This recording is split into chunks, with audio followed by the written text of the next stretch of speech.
Yo soy conocido por todos, hasta por mi familia, como Hilos. Y por ahí, quien me conoce, Hilos el peluquero, Hilos el peluquero.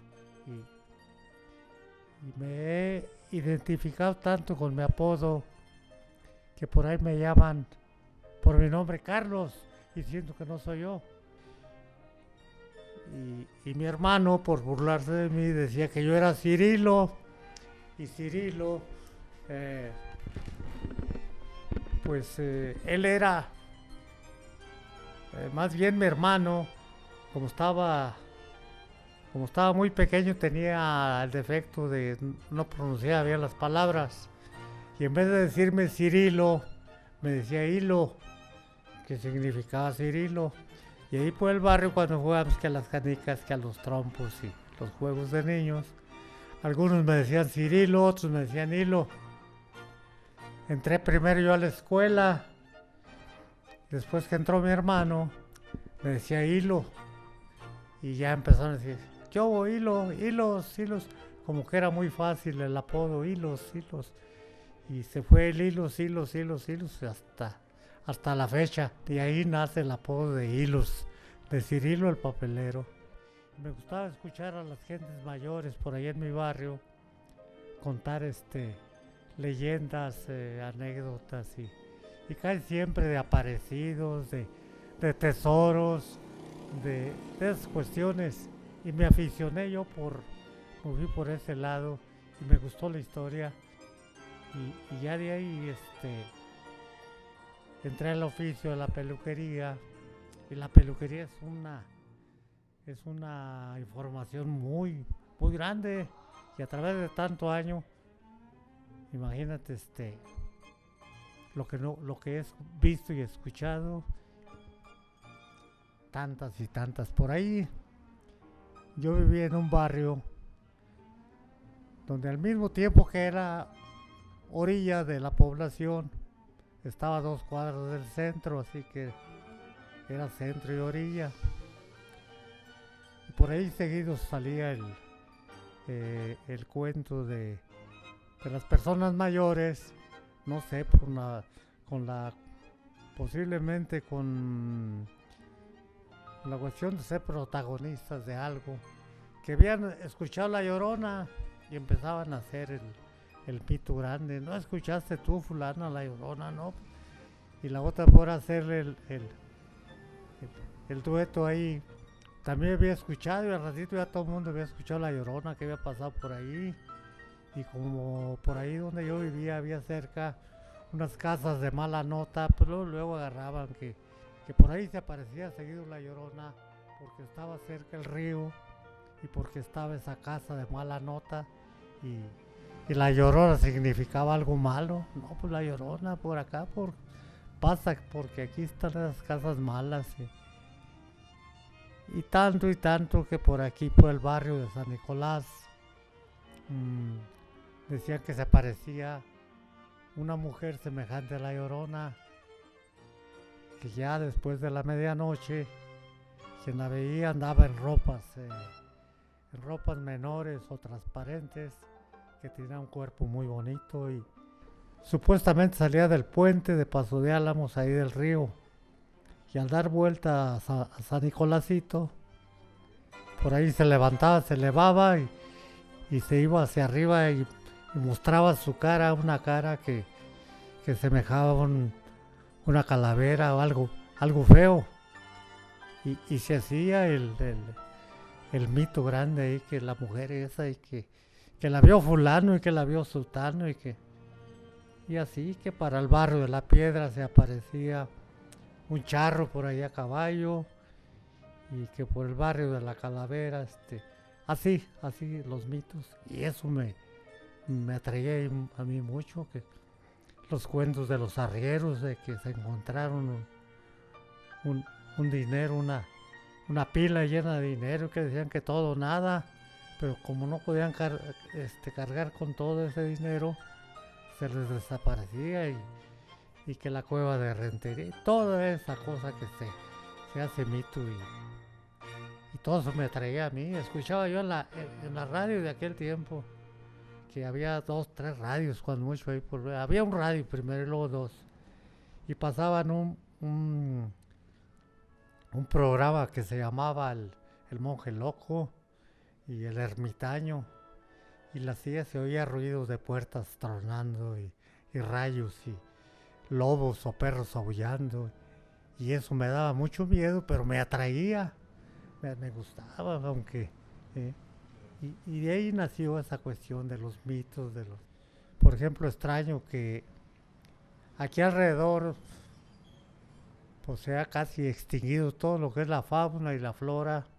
El río era una cosa hermosa para mí, porque el río no estaba contaminado, no había drenajes, no había químicos que escurrían hacia las aguas, y inclusive tomaba un agua del río y estaba limpia, el agua no estaba contaminada. Y tenía carpas, tenía bagres, tenía eh, de pescado blanco. En ese tiempo de aguas había un pez que se llamaba popocha. Era un pez semejante como a algo parecido a lo que son los charales, nomás de tamaño grande.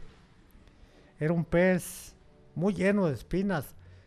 Se lo podía comer uno solamente seco, ensalado y con limón, o, o fresco, nada más masticado, y tenía un sabor exquisito, mejor que cualquier pescado. Y referente a la flora, había muchísimas cosas que muchos desconocen. Yo recuerdo, había una planta que se daba en los desagües, en los vallados, y por ahí en las orillas del río, en aguas quietas, que se llamaban chachamoles. Era una especie de néufares o algo así que estaban encima y tenían una flor muy bonita, y abajo daban una especie de una raíz parecida a la del carrizo, que la sacaba uno y la rompía, y lo que tenía dentro era una masa exquisita que sabía a nuez, a camote, y se la comía uno con leche. No, eso, ni pensarlo de los chachamoles. Y había cantidad de flora. Alrededor del río había tinguaraques, había había pepinillos, jicamillas, había granjenos, había cantidad silvestre que había, que iba uno a degustar esos manjares. Cada estación del año tenía su determinado fruto, ¿sí? Por ejemplo, había un determinado tiempo que eran los guamúchiles y los mezquites, y luego después iba uno, pues yo me juntaba ahí con los niños de mi edad, que era una raza muy traviesa. Íbamos a robarnos los mangos, las guayabas, las granadas, a las huertas que a las orillas del río. Nos cruzábamos el río para robarnos de aquel lado en las huertas los melones, unos melones largos así muy sabrosos. Sería el hambre, pero estaban muy sabrosos. Bueno, yo creo que pues cada tradición obedece a su tiempo, porque aquí la barca era muy famosa, sobre todo para el 16 de septiembre. Venía gente de fuera a visitar la barca, a sus tradiciones que tenía aquí, las serenatas, la venta de flores ahí de los novios para las parejas. Se vendían gardenias, se vendían magnolias, se vendían nardos, y era una cosa muy bonita todo aquello.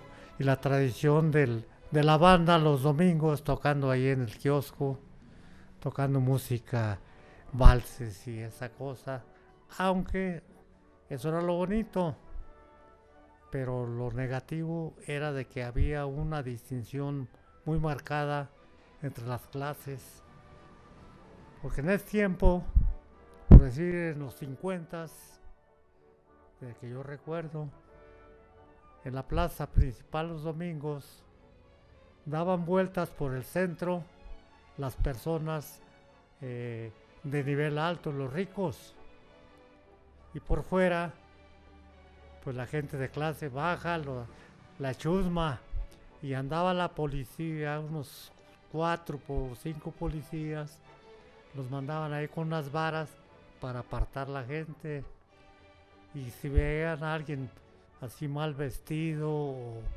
que aparentaba no ese nivel, lo apartaban con la vara. Dice, usted váyase allá con la chusma, allá para afuera. Y los del centro eran pues la familia adinerada, y la banda tocando, y los chiquillos. Se consumían cantidades enormes de confeti, se aventaba muchísimo confeti, se hacían unos cúmulos de confeti, y hasta de más de 1 metro, de varios montones de confeti, serpentina, y era una tradición muy, muy bonita.